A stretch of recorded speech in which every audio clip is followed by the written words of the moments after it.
ইব্রাহিম আলাইহিস সালাম স্বীয় সন্তানকে রেখে যখন চলে আসতেছেন, হাজারা আলাইহিস সালাম প্রশ্ন করলেন, প্রাণের স্বামী, কোন অপরাধে আপনি রেখে চলে যাচ্ছেন? আমার কোন ব্যবহার কি আপনার কষ্ট লেগেছে? আমার কোন ব্যবহারের কারণে ব্যথা পেয়েছেন? নবী ইব্রাহিম আলাইহিস সালাম একবারের জন্য পিছনে তাকায় না, একবারের জন্য পিছনের দিকে দেখেন না, কারণ তিনি আল্লাহর সঙ্গে পরীক্ষা দিচ্ছেন। নবী ইব্রাহিম আলাইহিস সালাম বুকের মধ্যে পাথর বেঁধে সামনের দিকে হেঁটে চলে আসছেন। হাজারা আলাইহিস সালাম বললেন, প্রাণের স্বামী, কোন অপরাধের কারণে রেখে চলে যাচ্ছেন? ইব্রাহিম আলাইহিস সালাম কোনো কথা বলেন না, সামনের দিকে চলে যাচ্ছেন। আবার পিছন থেকে টেনে ধরলেন, ও প্রাণের স্বামী, কোন অন্যায়ের কারণে রেখে চলে যাচ্ছেন? নবী ইব্রাহিম আলাইহিস সালাম কোনো কথা বলেন না, সামনের দিকে চলে যাচ্ছেন। সেই মুহূর্তে হাজারা আলাইহিস সালাম প্রশ্ন করলেন, আল্লাহু আমারাকা ইয়া ইব্রাহিম, ও নবী ইব্রাহিম, আল্লাহকে আপনাকে অর্ডার করেছে রেখে চলে যেতে? ইব্রাহিম আলাইহিস সালাম না করতে পারেন নাই। তিনি মাথা নাড়িয়ে সাই দিয়ে বললেন, আল্লাহ আমাকে অর্ডার করেছে রেখে চলে যেতে। আল্লাহর অর্ডারের কারণে সন্তানের মায়া ভুলে গেল মুহূর্তের ভিতরে, স্ত্রীর মায়া ভুলে গেল মুহূর্তের ভিতরে। ইব্রাহিম আলাইহিস সালাম সামনে যখন চলে যাচ্ছেন, হাজারা আলাইহিস সালাম শোনায়া দিলেন, প্রাণের স্বামী শোনেন, এই মরু প্রান্তের ভিতরে দুধ মরুভূমি, কেউ নাই, পাথর বেষ্টিত এই মরু প্রান্তের ভিতরে স্বামী তার স্ত্রীকে রেখে চলে যেতে পারে, স্ত্রী তার স্বামীকে ফেলে থাকতে পারে, সন্তান তার মাকে ভুলে যেতে পারে। যদি আমার আল্লাহ অর্ডার করে থাকে, ইযান লা ইউযাইউনি আল্লাহ,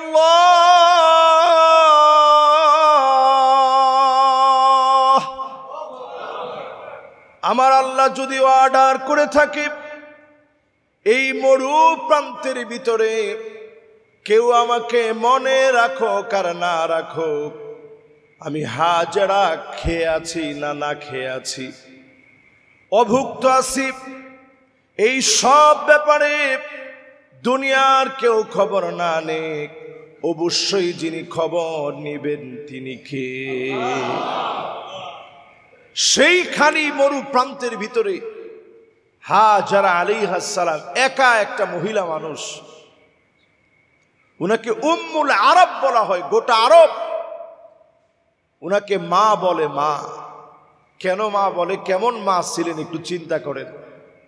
একা একটা মানুষ এই মরু প্রান্তের ভিতরে, অবুজ একটা দুধের একটা বাচ্চা, ছোট্ট বাচ্চাকে নিয়ে সেই মরু প্রান্তের ভিতরে আসেন। খাবার দাবার সামান্য কিছু খেজুর ছিল, আর সেই সময়ে কয়েক মাস পানি ছিল।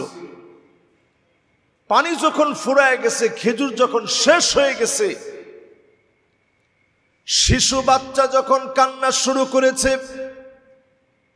মা দৌড়া দৌড়ি শুরু করলো, পানি পানি বলে সাফা আর মারওয়াতে সাই করলেন, দৌড়ালেন।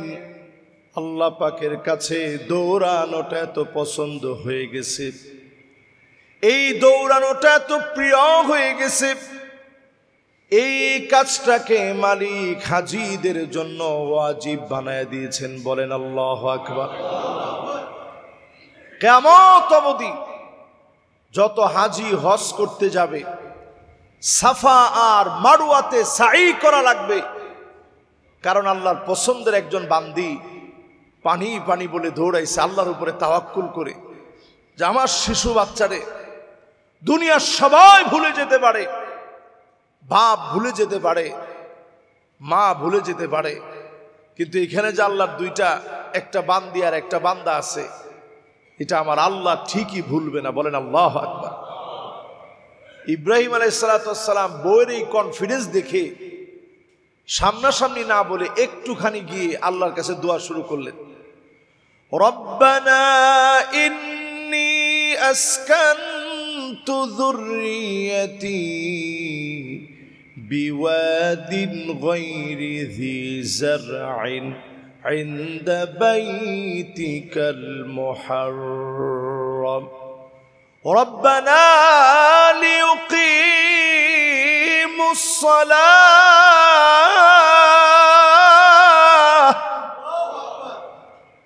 আল্লাহ রাব্বুল আলামিন নবী ইব্রাহিম আলাইহিস সালামের দোয়া এমন ভাবে কবুল করলেন, তিনটা দোয়া করলেন। আওয়াজ করে বলেন কয়টা? এই যে আজকে যে কাবা আপনারা দেখেন, কাবার গিলাফের ভিতরে প্রতিদিন বাংলা টাকায় লক্ষ লক্ষ না কোটি টাকার আতর ব্যবহার করা হয় শুধু কাবার গিলাফে, হাজরে আসওয়াদে, মুলতাজামে, রুকনে ইয়ামানিতে এবং কাবার চৌকাঠের সামনে কোটি টাকার শুধু আতর ব্যবহার করা হয় প্রতিদিন, কোটি টাকার উপরে প্রতিদিন এইভাবে ঢেলে দেয়। যারা আপনারা গেছেন দেখবেন এই আতরটা আমাদের বাংলাদেশে আতর, সিলেটের দেহনিল উদ আতর যে গাছ আছে ওই গাছ থেকে সংগ্রহ করা কাঠগুলোকে ভিজিয়ে আল্লাহ তাআলার একটা মেহেরবানিতে এই আতরগুলো চলে যায় কাবাতে। আরবের কাছে এটা খুবই প্রিয় আতর, উদ নামক আতরটা সেখানে সার্বক্ষণিক দেওয়া হয়। বলার উদ্দেশ্য হচ্ছে এই যে ঘরটা আজকে আপনি এরকম দেখতেছেন, এটা কত বড় ত্যাগ আর কোরবানির পরে এই জায়গায় আসছে একটাবার চিন্তা করেন। ইব্রাহিম আলাইহিস সালাম ৮৬ বছর পরে সন্তান পেয়ে রেখে চলে যাওয়ার সময় দোয়া করলেন, আয় আল্লাহ আমার কলিজার টুকরা সন্তানকে রেখে যাচ্ছি, আপনার ঘরের সামনে রেখে চলে যাচ্ছি, আপনি ছাড়া তো আমার কেউ নাই, আয় আল্লাহ আমার এই সন্তানকে দিয়ে নামাজকে প্রতিষ্ঠা করে দিয়েন। এক নাম্বার দোয়া করলেন নামাজকে প্রতিষ্ঠা করে দিন। ২ নাম্বার দোয়া করলেন আল্লাহ মানুষের মহব্বত আমার এই পরিবারের উপরে দিয়ে দিন। ৩ নাম্বার দোয়া করলেন শুকর গুজারি বানায় দিন, ফলমূল দিয়ে রিজিক দিয়ে দিন, যাতে করে আমার পরিবার শুকর গুজারি আদায় করে। তিনটা দোয়া করলেন, দোয়াগুলো কবুল হয়ে গেল। তাকায় দেখেন প্রতিনিয়ত রাত আর দিন নাই, এমন কোন সেকেন্ড নাই, ইকো সেকেন্ড নাই, ন্যানো সেকেন্ড নাই যেই সময় আল্লাহর ঘরে সিজদা হয় না। প্রতিনিয়ত আল্লাহর গোলামেরা সিজদা অবনত হয়ে বাইতুল্লাহ গিয়ে মনের আশাগুলো আল্লাহকে খুলে বলে, আল্লাহর ঘরের দিকে তাকায়া 2টা চোখ ভিজায় ফেলে। এমন কোন মুহূর্ত নাই যেই মুহূর্তে সিজদা হয় না। এত দামি আল্লাহ বানায় দিলেন, প্রত্যেক মুহূর্তে সিজদার জায়গা হয়ে গেল। সারাক্ষণ সার্বক্ষণিক সিজদা চলতেছে। পৃথিবীর পূর্ব পশ্চিম উত্তর দক্ষিণ সারা দুনিয়া কাবার দিকে ফিরে নামাজ পড়তেছে।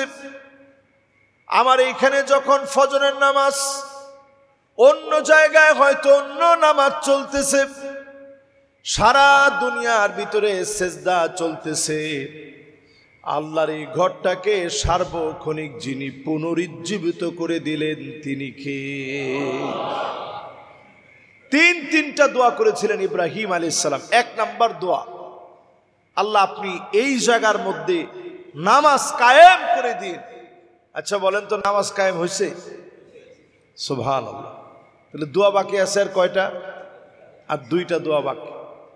ইব্রাহিম আলাইহিস সালাম 2 নাম্বার দোয়া করলেন, আয় আল্লাহ আমার পরিবারকে একা একা ফেলে চলে গেলাম, এই পরিবারের সঙ্গে মানুষের মহব্বত দিয়ে দিন।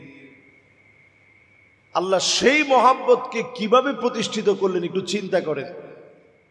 আল্লাহ রাব্বুল আলামিন ইব্রাহিম আলাইহিস সালামের এই পরিবার, সেই পরিবার যখন কাবার চত্বরে আছে, প্রথমে আল্লাহ দিলেন জমজমের পানি। জমজম এই নামটাও আসছে হাজারা আলাইহা সালামের জবান থেকে। বলেন আল্লাহু আকবার। উনি যখন দৌড়াইতেছে পানি পানি বলে, আয়েশা দেখে বাচ্চার পায়ের নিচ থেকে পানি উঠতেছে। উনি ওনার হাত দিয়ে পানি আটকায় বললেন, জম জম, মানে পানি থাম, সামনের দিকে আর যেও না। নবীজি বলেন, যদি ওই দিন হাজারা আলাইহা সালাম জমজম না বলতো, পানি যে কোন পর্যন্ত যেত, আরো প্লাবিত হয়ে যেত। কারণ একজন বান্দি আল্লাহর উপরে এত তাওয়াক্কুল করছে, খোলা মরু প্রান্তের ভিতরে সবাই ভুলে যেতে পারে, আমার আল্লাহ আমাকে ভুলবেন। আল্লাহু আকবার। এই বিশ্বাসটা এত দামি, আমার আল্লাহ আমারে ভুলবে না, আমার আল্লাহ আমারে ঠিকই মনে রাখবে। এই বিশ্বাসটা আল্লাহর উপরে এত দামি, আল্লাহর কাছে এত ভালো লেগে গেছে। আল্লাহ এমন পানির উৎস দিয়েছেন, সেকেন্ডে সেকেন্ডে হাজার হাজার লিটার পানি উত্তোলনের পরে সেকেন্ডে আপনি চিন্তা করেন, এই যে লিটারকে লিটার পানি উত্তোলন হচ্ছে, আজ অবধি কোনোদিন কোনো খরা দেখা দেয় নাই। হাজার হাজার বছর ধরে পানি উঠতেছে। সায়েন্টিস্টরা এই একটা জায়গায় অবাক হয়ে যায় যে পানির লেয়ারটা আসলে কোথায়, এর গভীরতা কোথায়।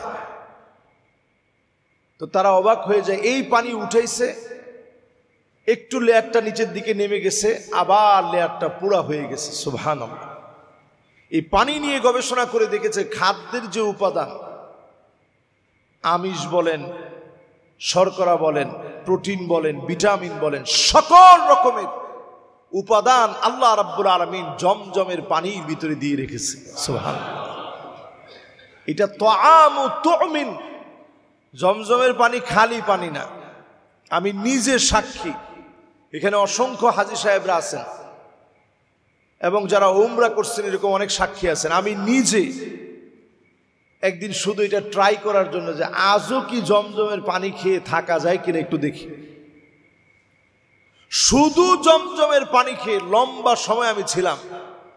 আমার পেটে আমি কোনো ক্ষুধা অনুভব করি নাই। আমার কাছে মনে হয়েছে আমি খাবার খেলে যেভাবে আমার ভিতরে একটা ফিটনেস আসে, শারীরিক সক্ষমতা এবং শক্তি তৈরি হয়, জমজমের পানি খাওয়ার পরে আল্লাহ তাআলা এইরকম একটা সক্ষমতা, শারীরিক শক্তি দান করে। বলেন আল্লাহু আকবার। এবং কত রোগের যে উপকার, এটার কোনো শেষ নেই। জমজমের পানি এমন পানি, মা উ জমজম লিমা শুরিবা বিহি, জমজমের পানি আপনি যে জন্য খাবেন, ওই আশা আল্লাহ তাআলা চাইলে পুরা হয়ে যাবে। সুবহানাল্লাহ। তাহলে ইব্রাহিম আলাইহিস সালাম দোয়া করছেন কয়টা? 3 দোয়ার প্রথম দোয়া, আল্লাহ আপনি আমার এই পরিবারকে দিয়ে এই ঘরের ভিতরে নামাজকে কায়েম করে দেন, দোয়া কবুল। 2 নাম্বার দোয়া করছেন, মানুষের ভালোবাসা আমার এই পরিবারের প্রতি আল্লাহ আপনি বাড়ায় দেন। এই দোয়া আল্লাহ কেমনে কবুল করছে আজকের দিন পর্যন্ত একটু হিস্ট্রি গাইটা দেখেন। আপনি আমি অবাক হয়ে যাই, যেখানে কোনো মানুষ নাই, ওই পানি পাওয়ার কারণে আরবের একটা গোত্র নাম ছিল জারহুম। বলেন কি নাম? এই জারহুম নামক গোত্র পাশ দিয়ে যাচ্ছিল, এরা মরুভূমিতে ব্যবসা করার জন্য আসছে। তারা দেখতেছে একটা জায়গায় পাখি খুব কিচিরমিচির করতেছে, তাদের বুঝতে আর বাকি নাই যেই জায়গায় পানি কিচিরমিচির করতেছে মরুভূমিতে, এই জায়গায় আল্লাহ কোনো না কোনো পানির একটা উৎস আল্লাহ তাআলা দিয়ে দিছে। গিয়ে দেখে ঠিকই ফুটফুটে একটা বাচ্চার পাশে আল্লাহ তাআলা একটা প্রস্রবণ জারি করে দিয়ে পানির ব্যবস্থা আল্লাহ তাআলা করে দিয়েছে। সুবহানাল্লাহ। জারহুম গোত্র বলছে যে আমরা কি তোমাদের এখানে একটু থাকতে পারি? তো সেই মুহূর্তে হাজার আলাইহিস সালাম বললেন যে হ্যাঁ, তোমরা থাকতে পারো, তবে এই পানির কোনো ক্ষতি করা যাবে না। আল্লাহ তাআলা ঠিকই তাদেরকে সেখানে রেখে ইসমাঈল আলাইহিস সালাতু ওয়াস সালামকে শুদ্ধ আরবি শিখানোর মধ্য দিয়ে আমার নবী এই বংশ থেকে আসবে, ইসমাঈল আলাইহিস সালামের বংশ থেকে আসবে, এই পরম্পরায় শুদ্ধ আরবি আল্লাহ রাব্বুল আলামিন শিখাই দিলেন। জোরে বলেন আল্লাহু আকবার।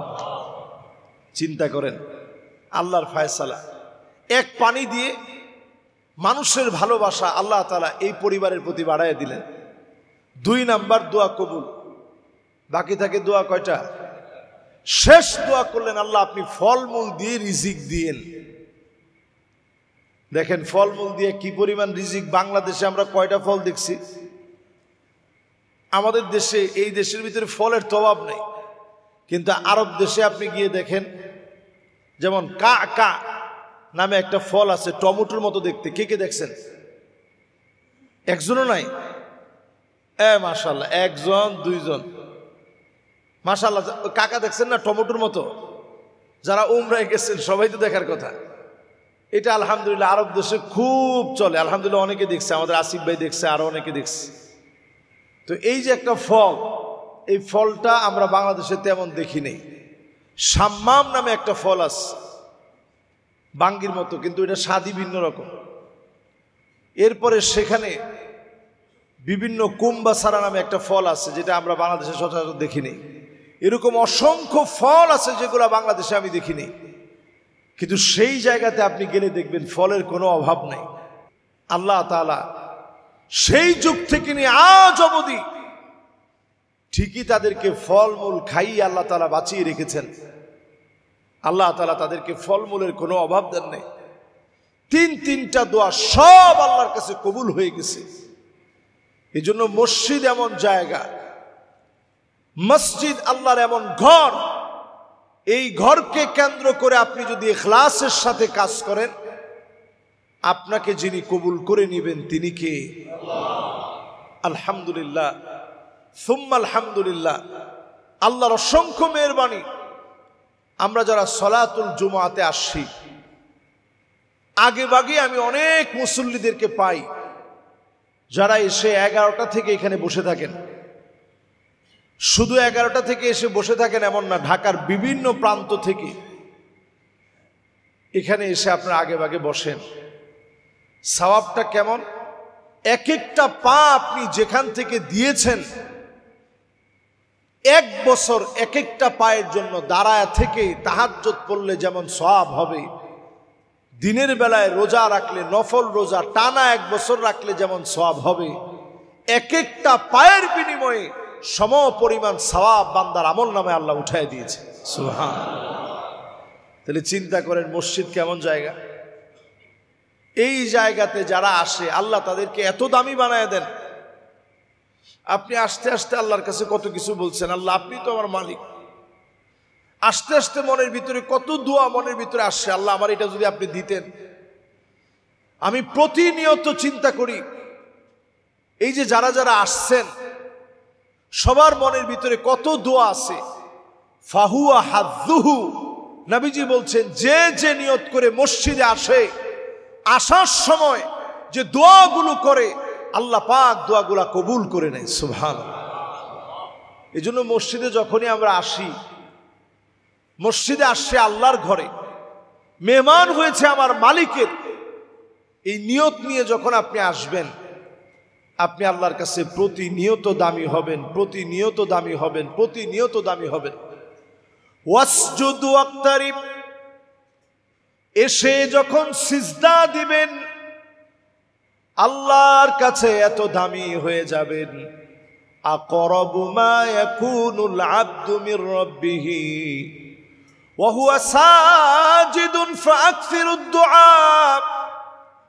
আপনি যখন মসজিদের ভিতরে সিজদা অবনত হবেন, আল্লাহর কাছে মন থেকে বলবেন, আয় আল্লাহ আমার এটা লাগবে। নফল নামাজের সময় মনের ভিতরে ভিতরে বলবেন, মুখে বলা লাগবে না, অন্তরের ভিতরে আসতে দেরি হবে। যিনি কবুল করতে দেরি করবেন না তিনি কে? সম্মানিত প্রাণ প্রিয় মুসল্লিয়ান কেরাম, যারা আমার সামনে মুহূর্তে বসছেন, আমাদের কি কি দোয়া আছে জীবনে, আর রসুলের জীবনে কি কি দোয়া ছিল? জীবনে কোনোদিন আল্লাহর কাছে অভিযোগ করে নাই যে আল্লাহ আপনি আমারে ভালো খাওয়ান নাই কেন? পছন্দের খানার ভিতরে ছিল সারিদ। মিশরে যখন পড়তাম, 2 ঈদের সময় সারিদ নামক খানাটা দিত। এই খানাটা পাওয়ার পরে মনটা এত খুশি হয়ে যেত যে আমার রসুলের প্রিয় খানা। আমি সেই দিন বাবুর্চিকে বলে একটু বেশি করে নিয়ে আসতাম, ফ্রিজে রেখে অনেক দিন ধরে খেতাম, আর মনে মনে চিন্তা করতাম আমার রসুলের প্রিয় খানা সারিদ নামক খানা। রসুল খুব অল্প সময় খেতে পারছেন। তাহলে এবার আপনি একটু হিসাব মিলায় দেখেন, সারিদ কোন খানাকে বলে? হালকা একটু ভাত থাকবে, সাথে রুটি থাকবে, সাথে গোস্তের ঝোল থাকবে, একটু গোস্ত থাকবে। এরকম খানা আমরা আমাদের জীবনে খাই কিনা? খাই না? যারা একটু আলহামদুলিল্লাহ, যারা আলহামদুলিল্লাহ শৌখিন মানুষ, একটু যাদের অর্থ আছে, রুটিও রাখে মেহমানদের জন্য, সাথে গরুর গোস্ত, মুরগির গোস্ত, খাসির গোস্ত, 10 আইটেমের মাছ। বাংলাদেশের যে মেহমানদারি, এই মেহমানদারির তো কোনো জুড়ি হয় না সারা ওয়ার্ল্ডের সাথে। আপনি ওয়ার্ল্ডের যেখানে যাবেন, মেহমানদারি এক পদ দিয়ে। যদি গোস্ত হয় শুধু গোস্ত, মুরগি হলে শুধু মুরগি। কিন্তু আমাদের দেশে মেহমানদারির মধ্যে কত আইটেম থাকে একটু চিন্তা করেন। গরিব হইলেও মানুষ কত আইটেম নিয়ে বসে, ডাল থাকে, মাছ থাকে, সবজি থাকে। হয়তো গরুর গোস্ত সবাই খেতে পারে না, কিন্তু আইটেম তো অনেকগুলা। এবার চিন্তা করেন আমার রসুলের খাবারটা কেমন ছিল। এরকম খানা খুব অল্প আমার রসুল খেয়েছেন।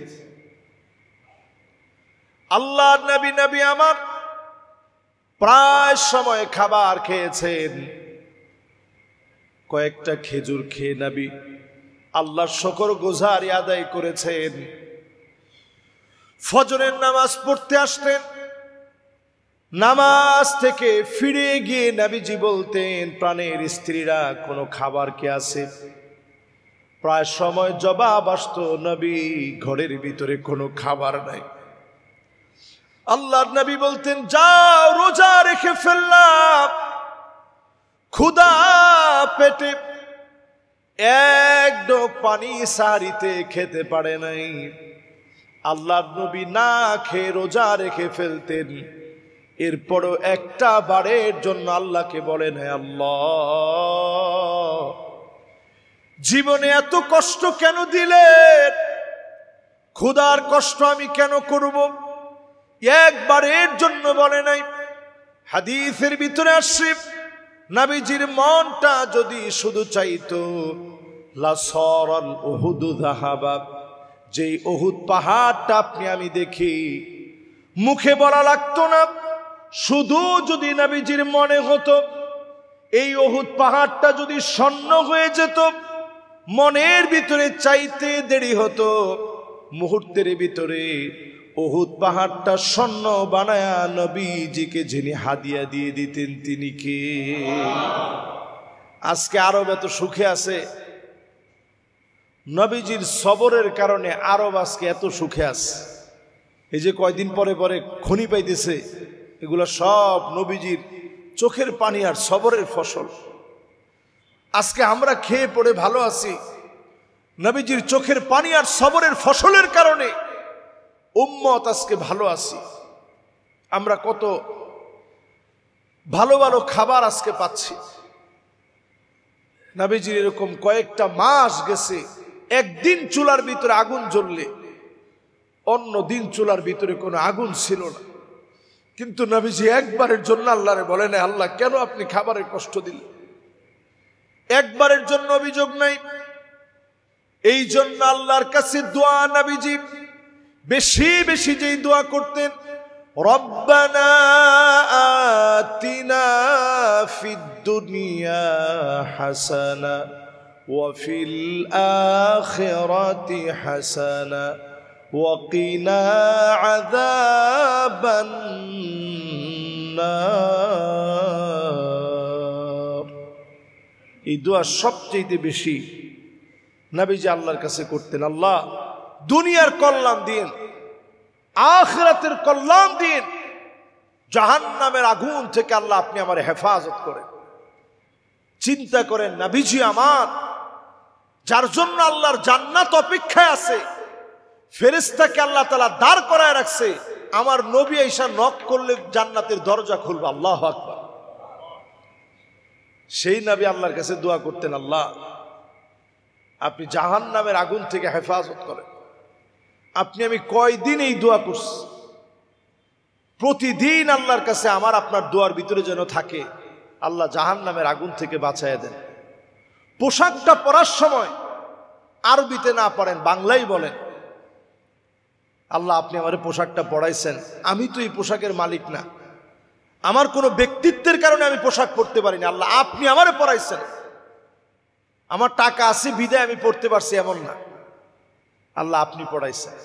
খাবার খাওয়ার সময় বাংলাই বলেন, আল্লাহ আপনি আমারে খাবারটা খাওয়াইছেন, আমার শক্তি আছে টাকা আছে দেখে বাজার করে আনছি, দেখি রান্না বাড়া হয়েছে এই জন্য খাবার খেতে পারতেছি এমন না, আল্লাহ আপনি আমারে খাওয়াইছেন, আল্লাহ আপনি না খাওয়াইলে আমি খেতে পারতাম না।